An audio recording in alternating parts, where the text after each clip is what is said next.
Salut les cathos, aujourd'hui nous sommes le 13 mars et nous fêtons Sainte Euphrasie. Sainte Euphrasie était de race royale et son père occupait l'une des charges les plus importantes à la cour de Constantinople. Après la mort de ses saints parents, elle renonça à une brillante alliance et fit distribuer aux pauvres ses immenses richesses pour ne penser plus qu'à servir Jésus-Christ. C'est un monastère de la Thébaïde qui eut la joie de la recevoir, et elle en devint bientôt, malgré sa jeunesse, l'édification et le modèle.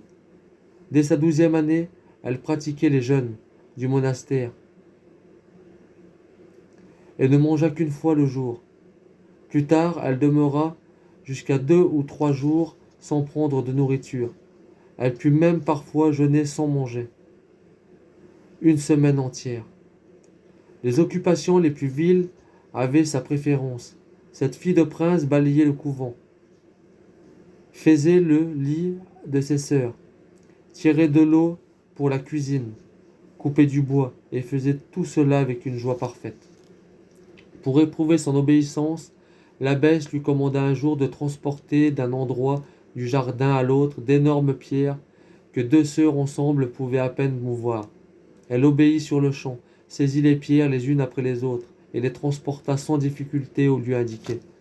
Le lendemain, elle dut les reporter à leur première place. Pendant 30 jours, on l'employa au même travail, sans qu'on pût remarquer sur son visage aucune marque d'impatience.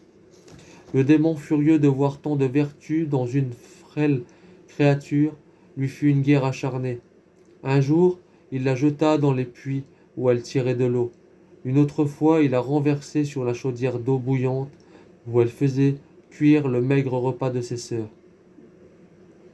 Mais la jeune sainte appelait Jésus à son secours et se riait des vains efforts de Satan.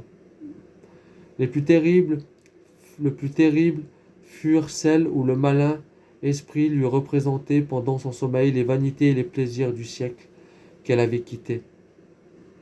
Mais elle en triomphait par un redoublement de mortification et par le soin de découvrir à son abbesse tous les pièges de son infernal ennemi. L'existence d'Euphrasie était un miracle perpétuel, car malgré ses effrayantes austérités, elle n'était jamais malade, et son teint ne perdit rien de sa beauté ni de sa fraîcheur. Pendant 1 an, on ne la vit jamais s'asseoir, et elle ne prit qu'un peu de sommeil sur la terre nue. Dieu lui accorda le don de guérir les sourds-muets et de délivrer les possédés. Que Dieu vous bénisse, et à plus les cathos!